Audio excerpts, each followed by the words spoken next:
Hello friends, welcome back to cinema secrets. இன்னைக்கு இந்த வீடியோவில் நான் பேச போகிறது ரொம்ப ஒரு முக்கியமான மேட்டர் நண்பர்களே. அதாவது சினிமாக்குள்ளே வரணும்னு நினைக்கிறவங்க, சினிமாக்குள்ளே என்ன நடக்குதுங்க, அதுவும் இப்போ யூடியூப்பை திறந்தாலே ஏகப்பட்ட ரிப்போர்ட்டர்ஸ்லாம் இப்போ செலிபிரிட்டி ஆகிட்டு வராங்க. அவங்களோட வீடியோஸை பார்க்கறதுக்காகவே ஏகப்பட்ட ஃபேன்ஸ் வராங்க. அந்த அளவுக்கு சினிமா விமர்சகர் மேலே அவ்வளோ ஆர்வமாக இருக்கிறாங்க மக்கள். ஸோ இவங்கெல்லாம் உண்மையாகவே கரெக்டானவங்களா, நடுநிலையானவங்களா, ஃப்ராடுங்களா இல்ல நல்லவங்களா அப்படின்ற மாதிரி நம்மளுக்கே குழப்பம் இருக்கும். இதையும் தாண்டி இன்னொரு குழப்பமும் இருக்கும். இவனுங்க சொல்றதெல்லாம் உண்மையா பொய்யாப்பா, நம்புற மாதிரியே இல்ல, ஆனா கேட்கறதுக்கு கதை ரொம்ப நல்லா இருக்கு அப்படின்ற மாதிரி நிறைய பேரு ஒரு கன்க்ளூஷனுக்கு வந்துருவீங்க இல்லைங்களா. ஆனா இவங்க எல்லாம் யாரு அப்படின்றதையும் தாண்டி சினிமால வேற விதமான ரிப்போர்ட்டர்ஸ் இருக்காங்க. அவங்களோட பேர் என்ன தெரியுங்களா? மஞ்ச பத்திரிகைக்காரன் அப்படின்ற மாதிரி சொல்லுவாங்க. அது என்னப்பா மஞ்ச பத்திரிகைக்காரன் அப்படின்னு கேட்டீங்கன்னா, அவங்கள பத்தி தான் இன்னைக்கு இந்த வீடியோல நான் பேச போறேன். இது கண்டிப்பா எல்லாரும் தெரிஞ்சுக்க வேண்டிய முக்கியமான விஷயம். அதனால வீடியோவை கடைசி வரைக்கும் பாருங்க. அதெல்லாம் ஓகே தான்ப்பா, இந்த வீடியோவை நாங்க கடைசி வரைக்கும் பாக்குறோம். ஆனா இந்த மஞ்ச பத்திரிகைக்காரன் யாரு அப்படின்ற ஒரு சின்ன இன்ட்ரோடக்ஷன் கொடுத்துறேன். அப்பதானே எங்களுக்கு கொஞ்சம் இன்ட்ரெஸ்டிங்கா இருக்கும் அப்படின்ற மாதிரி கேட்டீங்கன்னா, இன்னைக்கு தமிழ் சினிமால இருக்கக்கூடிய மிகப்பெரிய நடிகர்களாகட்டும், வளர்ந்து வரும் நடிகர்களாகட்டும், இவங்க எல்லாருமே கஷ்டப்பட்டு நடிச்சு ஒரு நிலைமைக்கு வந்ததுக்கு அப்புறமா இவங்களை போட்டு ஆட்டுன்னு ஆட்டி பிளாக்மெயில் பண்ணி துட்டு வாங்கி பணம் சம்பாரிச்சு கோட்டை மாளிகை கட்டுறவங்க தான் இந்த மஞ்ச பத்திரிகைக்காரங்க அப்படின்னு நான் சொல்லுவேன். ஏன்னா இவங்கெல்லாம் பாக்குறதுக்கு ரொம்ப சிம்பிளா இருப்பாங்க, ஸ்லீப்பர் செல்ஸ் மாதிரி.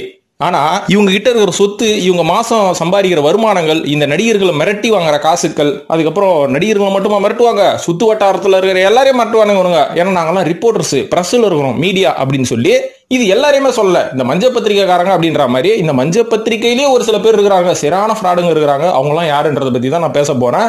இவங்க எந்தெந்த மாதிரியான வகையில் நடிகர்களை வந்து சுரண்டி தின்னுவாங்க, மக்களை சுரண்டி தின்னுவாங்க. மக்கள்ன்றதோட சுத்து வட்டாரத்தில் இருக்கிறவங்க எல்லாரையும் இவங்களோட அந்த மீடியா அப்படின்ற ஒரு பவரை வச்சு எப்படி பிளாக்மெயில் எல்லாம் பண்ணுவாங்க அப்படின்ற மாதிரி ஏகப்பட்ட கதைகள் இருக்குது.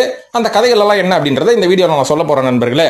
சோ அதனால வீடியோவை இதுக்கு மேல நம்ம இன்ட்ரடக்ஷனை வளவளன்னு வளர்க்காம நேரா விஷயத்துக்குள்ள போயிடுவோம். அதுக்கு முன்னாடி மறக்காம நம்ம நண்பர்கள் எல்லாரும் நம்ம சேனலோட மெம்பர்ஷிப்ல ஜாயின் பண்ணுங்க அப்படின்னு நான் கேட்டுக்கிறேன். மெம்பர்ஷிப்போட லிங்க் வந்து டிஸ்கிரிப்ஷன்ல கொடுத்துருக்கேன். ஏன்னா வர சண்டே 15ஆம் தேதி சரியாக 5 to 5:30 மணி வரைக்கும் லைவ்ல வர போற நண்பர்களே. அதனால மெம்பர்ஷிப்ல ஜாயின் பண்ணுங்க, அந்த லைவ்ல கலந்துக்கோங்க. ஃபேஸ் ரிவீல் எல்லாம் கிடையாது. நீங்க சாட்ல கேட்கிற எல்லா கேள்விகளுக்கும் அப்படியே ஓப்பனா ஸ்ட்ரைட்டா பதில் அளிக்க போறேன்.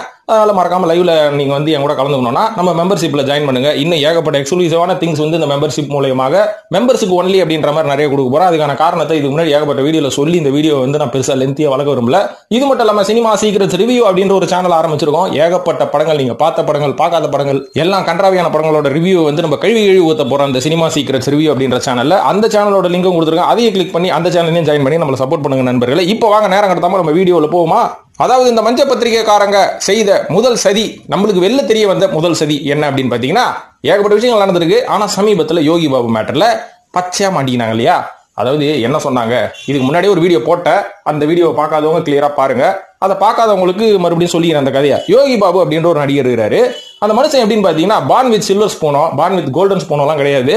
அடிபட்டு உதப்பட்டு மிதிப்பட்டு ஏகப்பட்ட இடத்துல அசிங்கப்பட்டு, நீ எல்லாம் ஒரு மூஞ்சாடா, பண்ணி மூஞ்சி வாயா அப்படின்ற மாதிரி ஏகப்பட்ட ஆபீஸ்ல கேவலப்பட்டு, அதுக்கப்புறமா நான் பாத்துக்கிறேன், உங்க எல்லாரையும் ஜெயிச்சதுக்கு அப்புறம் பாத்துக்கிறேன் அப்படின்னு சபதம் எடுத்து ஜெயிச்சு கஷ்டப்பட்டு இன்னைக்கு ஹெல்த்தை கூட பாத்துக்காம 24 மணி நேரம் இல்லைங்க, விவேக் சொல்ற மாதிரி 25 மணி நேரம், நெக்ஸ்ட் டேல இருந்து 1 hour கடன் வாங்கி அந்த அளவுக்கு உழைச்சு கொண்டிருக்கிறார் யோகி பாபு.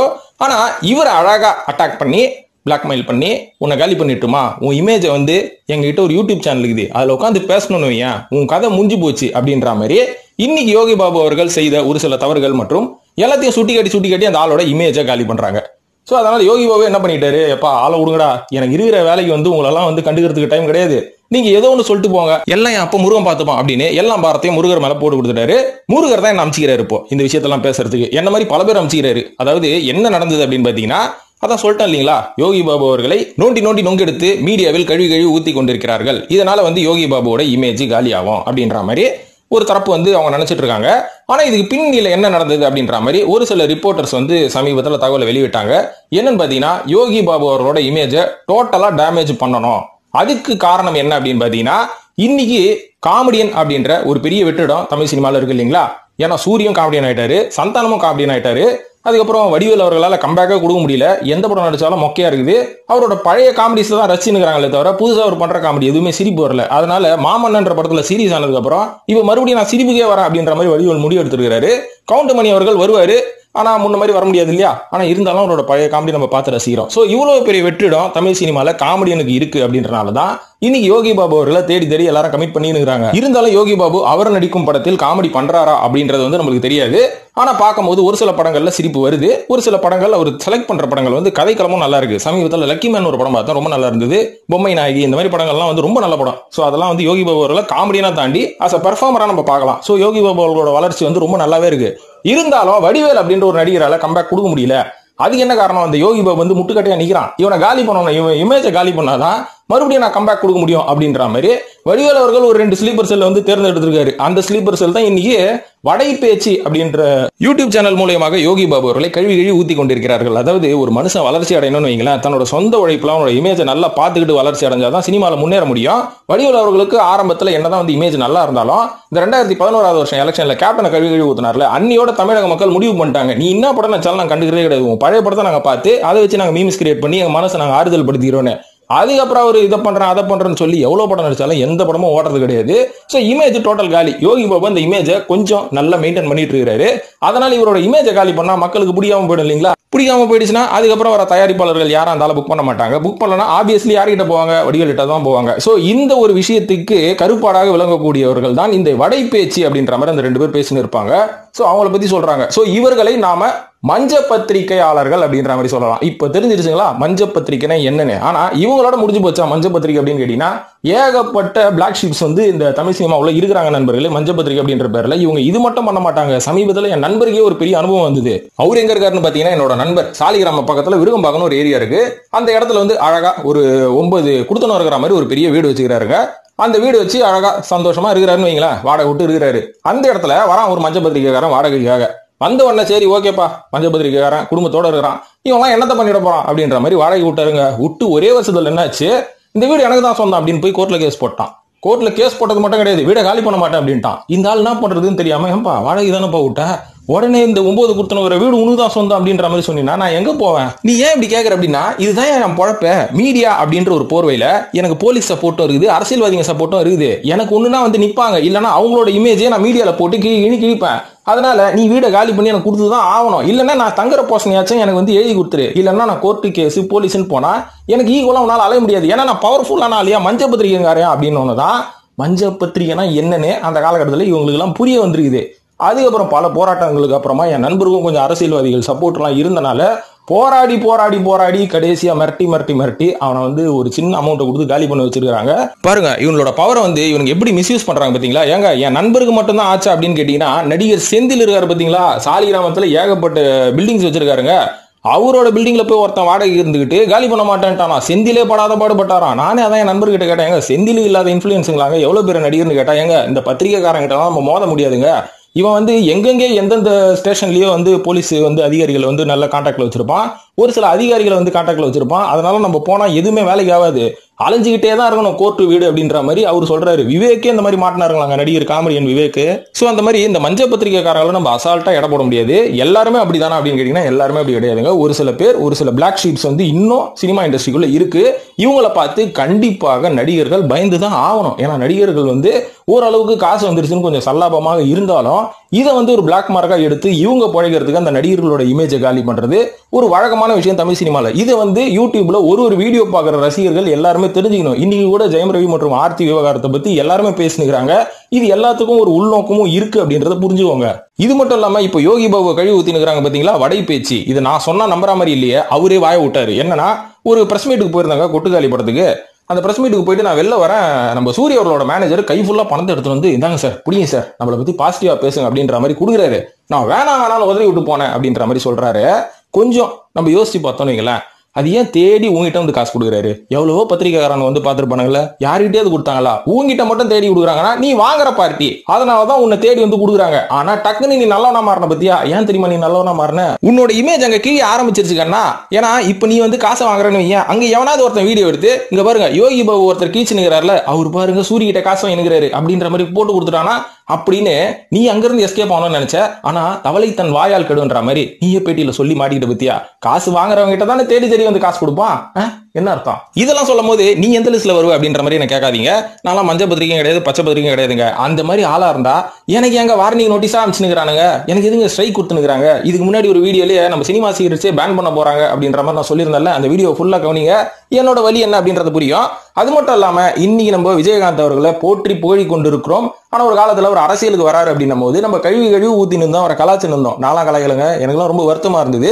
ஏன் அதர்வா அவர்கள் முரளியோட பையன், அவரே வந்து ஏகப்பட்ட பொண்ணுங்களோட கான்டாக்ட்ல இருக்கிறாருன்னு அந்த ஆளோட கெரியரே அழிச்சாச்சு. கிட்டத்தட்ட ஒரு 30-40 வருஷத்துக்கு முன்னாடி நம்ம மைக் மோகன் அவர்கள், அவர் வந்து அந்த காலகட்டத்தில் ரொம்ப பெரிய லெவல்ல இருந்தாருங்க. அவர் இளையராஜா பாட்டு என்ன, மைக் மோகன் அவர்களோட பூட்ஸ் ஷூ என்ன, அந்த பூட் கட்டு பேண்ட் என்ன அப்படின்ற மாதிரி கலக்கிட்டு இருந்தாரு. திடீர்னு அவருக்கு ஒரு கொடிய வியாதி இருக்கு அப்படின்னு ஒரு நடிகை போட்டு உடச்சதுக்கு அப்புறம் இந்த பத்திரிகைக்காரங்களாம் சேர்ந்து வந்துருச்சு இவனுக்கு வந்துருச்சு அப்படின்ற மாதிரி முடிவு பண்ணி அந்த ஆளோட கெரியரை அழிச்சிட்டானுங்க. சோ அதனால தான் இன்னைக்கு ஒரு பேட்டியில கூட இப்படிலாம் சொல்லி இமேஜை காலி பண்ணாங்க தெரியுமா. மறுபடியும் கோட்டு மூலியமா 20-30 வருஷம் கழிச்சு தான் ரீஎன்ட்ரி கொடுக்குறேன்னு அவர் சொன்னாரு. இது எல்லாத்துக்கும் காரணம் இந்த மஞ்சள் பத்திரிகைக்காரனுங்க தான். ஏன்னா விஜயகாந்த் அவர்களோட இமேஜை பிளான் போட்டு நம்ம அழிச்சது யாரு? ஃபுல்லா எந்த பக்கம் பார்த்தாலும் மீம்ஸ் யாரு, எந்த பக்கம் பார்த்தாலும் வந்து யூடியூப்ஸ் யாரு, பத்திரிகைக்காரங்க யாரு? இவங்க தானே விஜயகாந்த் குடிக்கிறாரு, அடிக்கிறாரு, உதைகிறாரு அப்படின்ற மாதிரி சொன்னீங்க. சோ இந்த மஞ்சள் பத்திரிகைக்காரங்க எப்படி ஒருத்தரோட இமேஜ் அழிகிறாங்க அப்படின்றத இந்த ஒரு சின்ன சின்ன நடிகர்களோட விஷயத்தை வச்சு நீங்க புரிஞ்சுக்கலாம். இதன் காரணமாக தான் அன்னில இருந்து இன்னி வரைக்கும் எந்த நடிகராக இருந்தாலும் சரி, எந்த ஹீரோவா இருந்தாலும் சரி, பத்திரிகைக்காரங்க பிரஸ் மீட்னு வந்து உட்காந்துட்டா அந்த பத்திரிகைக்காரங்க இவங்க தான் காசை போட்டு படம் எடுத்து இவங்க தான் அந்த நடிகர்களுக்கு சம்பளம் கொடுக்குற மாதிரி அதிகார தோரணையில கேள்வி கேட்டாலும் நடிகருங்க ரொம்ப சைலண்டா பொத்திக்கிட்டு ஆன்சர் பண்ணுவாங்க. ஒரு சில பேர் வந்து கொஞ்சம் கொந்தளிச்சிருவாங்க, நீ என்ன வேணாலும் எழுதியோடா நான் இப்படிதான் அப்படின்ற மாதிரி இருக்கிற நடிகரும் இருக்காங்க. இதையும் தாண்டி இவங்களுக்கு பம்பி அடங்கி போய் பதில் சொல்ற நடிகரும் இருக்காங்க. அதெல்லாம் நீங்க பிரஸ் மீட் அப்படின்னும் போது இந்த பத்திரிகைக்காரங்க கேவலமான கேள்விகள்லாம் கேட்பாங்க பாருங்க. அந்த கேள்விகள் எல்லாம் கேட்கும் போது பலார்னு 2 வேணும் போல இருக்கும். ஆனா இந்த நடிகர்கள்லாம் கொஞ்சம் பொறுமையா பதில் சொல்லுவாங்க. என் விஷால் அவர்களே சமீபத்தில் பயில் வாடுறாங்க, நான் ஒரு கேள்வி கேட்கும்போது உங்களுக்கு மட்டும் நான் பதில் சொல்ல மாட்டேன் அப்படின்னாரு. பார்த்தீங்களா, ஏங்க ஒரு மனுஷன் கோடிகளா பணம் சம்பாதிக்கிறான்னா 1000 வேலைகள் பண்ணுவாங்க. அந்த பெட்ரூம் வந்து நம்ம போய் எட்டி பார்க்க கூடாது, நம்ம வந்து விமர்சனம் பண்ணக்கூடாது. இப்படி ஒரு விஷயம் நடந்ததுன்னு சொல்லிட்டு நம்ம ஒதுங்கிறது வேற, இவன் இப்படி பண்ணிக்கிட்டே இருக்கான்னு நம்மளும் நம்ம வீடியோல போட்டுக்கிட்டே இருக்க கூடாதுங்க. அதுக்கப்புறம் நம்மளுக்கு வேற வேலை இல்லை, அவனுக்கு 1008 வேலை இருக்கும்ல, அவன் இமேஜை காப்பாற்ற எவ்வளவு பண்ணுவான், கோடியில வரனால கொஞ்சம் என்ஜாய் பண்றான் அப்படின்னு நம்ம விட்டுட்டு போனோம். அவனை போய் நோண்டின்னு இருந்தா என்ன அர்த்தம்? விஷால் அந்த விஷயத்துல கொஞ்சம் தைரியமான ஆளு, அதனால ஓப்பனா சொல்லிட்டாரு. இவரை மாதிரி எந்த நடிகர் இந்த மாதிரி ஓப்பனா ஸ்டேஜ்ல பேசுவாங்க அப்படின்றது தான் டவுட். இந்த மாதிரி ஒரு சில பேரை நம்ம எக்ஸாம்பிளா எடுத்துக்கலாம். இந்த நீல சட்டை போட்டுக்கிட்டு ஒருத்தர் ரிவ்யூ பண்ணுவாரு. இவரெல்லாம் பாத்தீங்கன்னா சிறான மஞ்சள் பத்திரிகை, சட்டை மட்டும் தான் நீளம், ஆனா ஆள் வந்து மஞ்சள் பத்திரிகை தான். ஏன்னா ஒரு சில படங்களை ரிவ்யூ பண்றதுக்கே ஒரு காசு வாங்கிட்டு தான் பண்றாரு. அந்த மேட்டர் உங்களுக்கு தெரியுமா? ஏன் நம்ம பாடி பில்டர் இருக்கிறாரு, அவர் மட்டும் என்ன, அவரும் கிட்டத்தட்ட ஒரு மஞ்சள் பத்திரிகை தான். ஆனா ஒரு சில விஷயங்கள் வந்து நேரடியா அவர் கேட்க மாட்டாரு, குட்டா வாங்கிப்பாரு, அவ்வளவுதான். இவரா போய் யாரையும் டிமாண்ட் பண்ண மாட்டாரு. இதுக்கு முன்னாடி நான் சொன்னேன் வடைங்க மாதிரி குர்த்தா வாங்கிப்பாரு, அவ்வளவுதான். சோ இந்த மாதிரி இந்த மஞ்சள் பத்திரிகைகள் பேசக்கூடிய ஒரு சில விஷயங்களை யூடியூப்ல நீங்க நம்பி ஏமாற வேணாம். நீங்க நம்பி உண்மையாவே அப்படிதான்ப்பா அவன் இமேஜை நம்ம கெடுப்போன்னு கஷ்டப்பட்டு 20 காலம் 30 வருஷம் கஷ்டப்பட்டு மேல வந்த நடிகர்களை இவங்களோட பேச்சை மீறி அவன் இமேஜை நம்ம காலி பண்ணுவோன்னே இந்த மஞ்சள் பத்திரிகைக்காரங்க சொல்றதை நம்பி அவங்க கூட சேர்ந்துக்கிட்டு இந்த நடிகர்களோட இமேஜை கெடுக்க வேணாம் அப்படின்றது தான் என்னோட சிறிய வேண்டுகோள். என்னோட சேனல்ல கூட பாத்தீங்கன்னா யாரோட இமேஜையும் கெடுக்கிற அளவுக்கு நான் பேச மாட்டேன். இப்படி ஒரு விஷயம் நடந்திருக்கு அப்படின்றத நம்ம சேனல்ல ஜாலியா அப்படி கலாச்சி பேசுவேனே தவிர அப்படியே வருஷ கட்டி தொடர்ந்து பேச மாட்டேன். ஏங்க இப்ப கூட ஒரு வீடியோ ஒன்று பார்த்தாங்க, அதாவது த்ரிஷா ஈசிஆர்ல ஒரு வீடு வாங்கியிருக்காங்க, அந்த வீடை யார் வாங்கி கொடுத்தா தெரியுமா அப்படின்ற மாதிரி சொல்றாரு அவரு. அதுக்கப்புறம் ஒரு வாரத்துக்கு அப்புறம் சாரிங்க அது வந்து த்ரிஷா வாங்கலையா, வேற யாரோ ஒரு பொண்ணு பேங்க்ல லோன் போட்டு வாங்கிச்சான் அப்படின்ற மாதிரி சொல்றாங்க. இந்த ஒரு வார காலத்தில் பேமெண்ட் டிரான்ஸ்ஃபர் ஆயிருக்கும். ஸோ இவ்வளவுதான் நண்பர்களே, சிம்பிள். இதுக்கு மேல வந்து உங்களுக்கு புரிய வைக்கணும்னு அவசியம் இல்லை, உங்களுக்கே புரிஞ்சு போயிருக்கும் ஆரம்பத்திலேயே. ஸோ இந்த மாதிரி ஆட்களை நம்பி ஏமாற வேண்டாம், இவங்களோட வீடியோவை நம்பி ஏமாற வேண்டாம். இவங்கள மாதிரி ஆளுங்களை முதல் வளர்த்து விட வேண்டாங்க, அவ்வளவுதாங்க. இவங்கெல்லாம் வளர்றனால தாங்க இவங்களோட பவரை மிஸ்யூஸ் பண்ணிட்டு இருக்காங்க அப்படின்னு சொல்லி இந்த வீடியோ முடிச்சுக்கிறேன். இந்த வீடியோ பார்த்ததுக்கு நன்றி. இது பற்றிய கருத்துக்களை இன்ஸ்டாகிராம்ல போடுங்க, மெம்பர்ஷிப்புக்கு வாங்க, நம்ம ரிவ்யூ சேனலையும் வந்து சப்ஸ்கிரைப் பண்ணுங்க. நிறைய விஷயங்கள் பேசுவோம். நன்றி, வணக்கம்.